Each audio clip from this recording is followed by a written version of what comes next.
নমস্কাৰ welcome back to my YouTube channel DB study group আশা কৰোঁ সকলোৱে ভালে কুশলে আছে মোৰ এজন টিউশ্যন কৰা ষ্টুডেণ্ট আছে সিয়ে মোক কৈছিল যে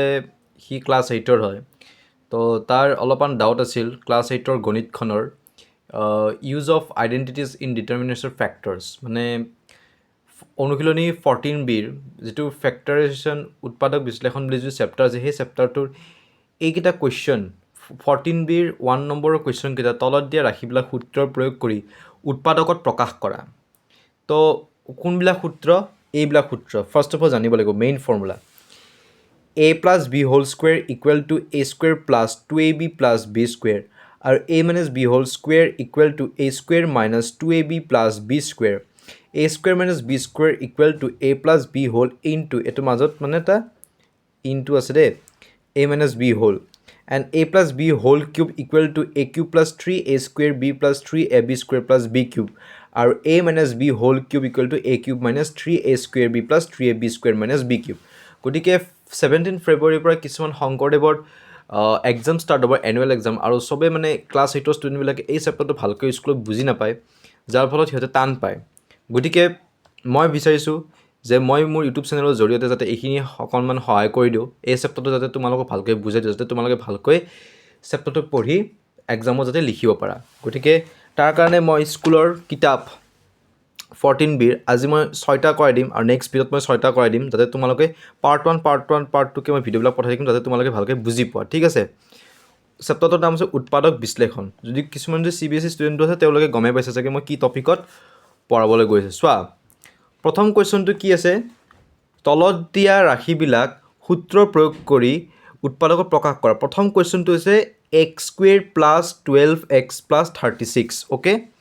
x square plus 12x plus 36 কি কৈছে তলত দিয়া ৰাশিবিলাক সূত্ৰ প্ৰয়োগ কৰি উৎপাদকত আমি সূত্ৰ প্ৰয়োগ কৰিব দিছে ঠিক আছে তো আমি এটোক বিভিন্ন ধৰণে ভাঙিব পাৰোঁ ঠিক আছে আমি ইয়াক কি হিচাপে ভাঙিব পাৰোঁ জানা আমি ইয়াক x whole square plus 2 into x into 6 হিচাপে আমি তাক ভাঙিব পাৰোঁ কিন্তু আমি ইয়াক দুই ধৰণে ভাঙিব পাৰোঁ এইটো এটা বেলেগ পদ্ধতি ঠিক আছে একদম ইজি পদ্ধতিটো হৈছে suppose x square plus 12x plus 36 okay x to আমি লিখিম whole square plus 2 into x into 6 plus 6 whole square আই গ'ল নে এইটো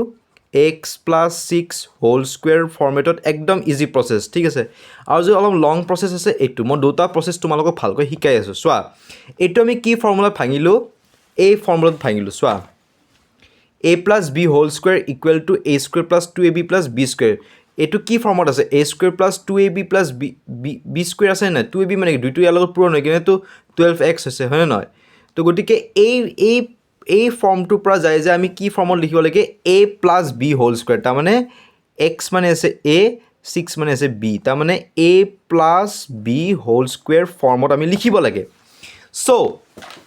তাক আমি কেনেকৈ লিখিব পাৰিছোঁ প্ৰথম ষ্টেপ আমি এনেকৈ তাক ভাঙিব পাৰোঁ x আমি হোল স্কুৱেৰ লৈছোঁ plus 2 into x into 6 2 into 6 কাৰণ 6 2 গুণ 12 12x হ'ব হ'লনে প্লাছ 6 হোল স্কুৱেৰ কৰিলে 36 হ'ব গতিকে x plus 6 হোল স্কুৱেৰ হৈ গ'লনে a plus b whole square ফৰ্মেটত আৰু তাক যে আমি এইটো প্ৰচেছত লিখিবলৈ যাওঁ এইটো প্ৰচেছ কেনেকুৱা হয় ইয়াৰ লগত একো নাই মানে এটা 1 আছে 1 টো ইয়াৰ লগত পূৰণ হ'ব 36 হ'ল 36 লগত পূৰণ হৈ কিনে 36 হ'ব তাৰ লগত আমি চুটি হৰণ কৰিম 2 ৰ লগত 36 যদি মই ডিভাইড কৰোঁ 18 পাম 2 ৰ লগত যদি মই 18 ডিভাইড কৰোঁ 9 পাম 3 ৰ লগত যদি মই 9 ডিভাইড কৰোঁ 3 পাম গতিকে কোন দুটা সংখ্যা যোগ কৰিলে আমি 12 পাওঁ সেইটো আমি জানিব লাগিব এইবিলাক তোমালোকে পিছলৈ পাবা বা এতিয়া পাইছা নাই পাব লাগে একচুৱেলি কিছুমানে শিকাই দিয়ে মই শিকাই দিছোঁ যদি অলপমান ইউনিক হয় বস্তু ভাবি ল'লে ভাল মানে বুজি ল'লে ভাল কাৰণ এটা মেথছ তোমালোকে বহুত ধৰণৰ পদ্ধতিত কৰিব পাৰা যিটো পদ্ধতি তোমালোকে ইজি পায় সেইটো পদ্ধতি তোমালোকে কৰিলা সেইটোৱে গতিকে চোৱা 2 2 4 3 3 9 হ'ব নোৱাৰে কিন্তু 3 2 6 আৰু ইফালে 3 2 6 হয়নে সাপোজ 3 2 6 প্লাছ 3 2 6 এইটো যোগ কৰিলে তোমালোকে 12 পাবা আৰু লগতে পূৰণ কৰিলে কি পাবা 36 পাবা মানে দুটা সংখ্যা যোগ কৰিলে তুমি 12 পাব লাগিব আৰু পূৰণ কৰি কিনে তুমি 36 পাব লাগিব ওকে সেইটোৱে নিয়ম গতিকে 6 plus 6 whole x লিখিলোঁ 6x plus 6x হৈছে তো ইয়াৰ পৰা কি কমন ল'ব পাৰি এটা x এটা কমন ল'ব পাৰি কমন লৈছোঁ x whole x plus 6 whole plus ইয়াৰ পৰা কি কমন ল'ব পাৰি অনলি 6 এটা আমি কমন লৈছোঁ 6 whole x plus 6 ইয়াৰতো x plus 6 আছে ইয়াতো x প্লাছ 6 আছে আৰু ইয়াতে যি থাকে এটো সেই থাকিব লাগিব সেম গতিকে আমি এটা লিখিছোঁ x প্লাছ 6 আৰু ইফালে x আছে ইফালে 6 আছে আৰু ইয়াৰ আগত প্লাছ আছে গতিকে x প্লাছ 6 তাৰ মানে কি দুটা x প্লাছ 6 মানে কি x প্লাছ 6 হোল স্কুৱেৰ বুজি পাইছা এইটো নিয়ম ভেৰি গুড এতিয়া আমি নেক্সট কুৱেশ্যনটোলৈকে যাম নেক্সট কুৱেশ্যনটো আছে 16 plus 8x plus x square তাৰ মানে এইটো তোমাৰ a square plus 2ab plus b square ফৰ্মেটত আছে গতিকে তাক আমি অলপমান সজাই লিখিলোঁ x square plus 8x plus 16 ইয়াকো তুমি ভাঙিব পাৰা x whole square plus 8x আছে নে 8x হ'লে 2 ইনটু x 4 2 গুণ 8 তাৰমানে আমি এতিয়া লিখিম 4 প্লাছ 16 আছে 16 হ'লে 4 হোল স্কুৱেৰ কাৰণ 4 4 গুণ 16 গতিকে x প্লাছ 4 হোল স্কুৱেৰ হৈ যাব হ'লনে এনচাৰটো এইটো আমি এই আগৰ পদ্ধতি মতে তাক সেই কৰিছোঁ আৰু সবতছে শৰ্টকাটত এনেকৈ লিখিব পাৰি এনেকৈ লিখিবা ঠিক আছে নেক্সট কুৱেশ্যনটো আছে 4a square plus 4ab plus b square এইটো 4a স্কুৱেৰটোত মই ভাঙিছোঁ 2a হোল স্কুৱেৰ আছে plus 2 into 2a this is the value of a গতিকে 2a ইনটু আমি b টু b লিখিলোঁ প্লাছ b হোল স্কুৱেৰ লিখিলোঁ হ'লনে এতিয়াতো আমি a plus b whole square ফৰ্মটো ভাঙি দিলোঁ 2a plus b whole square হৈ গ'লনে বস্তু a plus b whole square ফৰ্মটো হ'লনে বুজি পাইছা তো এনচাৰ কিমান ওলাব 2a plus b whole square next কুৱেশ্যনটো চাবা 25y square plus 30y plus 9 এইটো তোমাৰ a square plus 2ab plus b square ফৰ্মেটত আছে তোমালোকে সুধিব পাৰে যে দাদা 2a 2 ক'ত আছে আৰে ভাই 2 লগত পূৰণ কৰিতো 30 হৈছে কেনেকৈ হৈছে চোৱা 25ক তুমি ভাঙা 5y হোল স্কুৱেৰ 5 5 গুণ 25 প্লাছ ইফালে 2 into this is the value of a গতিকে 5y ইনটু 30 5 2 গুণ 10 10ৰ লগত কি পূৰণ কৰিলে তুমি 30 পাবা 30 প্লাছ ইফালে 3 হোল স্কুৱেৰ কৰি 9 নাপাবা গতিকে ultimately 5y plus 3 whole square হ'লনে মেথছটো ক্লিয়াৰ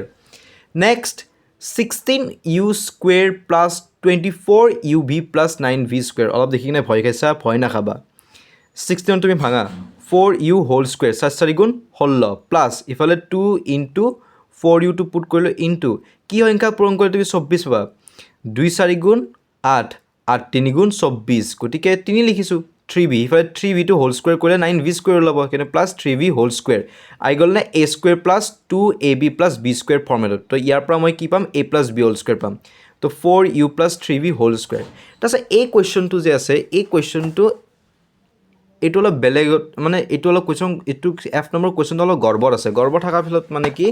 তোমালোকে মানে মই বহুতবাৰ চেষ্টা কৰিলোঁ কিন্তু এই এনচাৰটো নোলায় 5p - 7q হোল স্কুৱেৰটো নাপায় কিন্তু কুৱেশ্যনৰ কিতাপখনৰ উত্তৰমালাত 5p - 7q হোল স্কুৱেৰ আছে গতিকে এইটো এনচাৰ পাবৰ কাৰণে অলপমান চেঞ্জিং অনা হৈছে 7p square plus 49q square minus 70pq plus 18p square এনেকৈ লেখা গৈছে তাৰমানে ইয়াৰ এগেইনষ্ট ইয়াৰ জেগাত অ'কে এইখিনি অকণমান ইয়াতে অলপমান চেঞ্জ হৈছে কি চেঞ্জ হৈছে মই এতিয়া তোমালোকক লিখি দিছোঁ ধুনীয়াকৈ চোৱা তো 7p স্কুৱেৰ আছে এটা 18p স্কুৱেৰ এইটো p স্কুৱেৰ আছে এইটো p স্কুৱেৰ আছে গতিকে এতিয়া আমি কি কৰিম প্লাছ কৰিম 7 প্লাছ 18 প্লাছ কৰিলে আমি কি পাম 25p স্কুৱেৰ প্লাছ এইফালে আছে 49q স্কুৱেৰ মাইনাছ 70pq তাৰমানে এইটো কি ফৰ্মেটত আছে জানা a square minus 2ab plus b square আৰু ইয়াৰ পৰা আমি ওলাব লাগে a minus b whole square হয়নে কাৰণ মাইনাছ 70pqটো আমি এইফালে লৈ আনিম প্লাছ 49q স্কুৱেৰটো আমি এইফালে লৈ যাম গতিকে ইফালে ইয়াক ভাঙিলে কিমান পাম 5p whole square plus 7q whole square কাৰণ 5 5 গুণ 25 7 7 গুণ 49 7q whole square minus 2 into 5p into কি হ'ব 7q নহ'ব জানো 5 2 গুণ 10 10 7 গুণ 70 তো ইয়াৰ পৰা তোমাৰ কি কমন ওলাব 5p - 7q হোল স্কুৱেৰ ওলালনে কাৰণ 5p - 7q হোল স্কুৱেৰ কৰিলে তুমি এই ভেলুটো পাবা 25p square plus 49q square - 70q এইটো ইয়াতে লিখিলে তোমালোকে চক নাখাবা এটা এনেকৈ তোমালোকে ঠিক কৰি ল'ব পাৰিবা বুজি পাইছা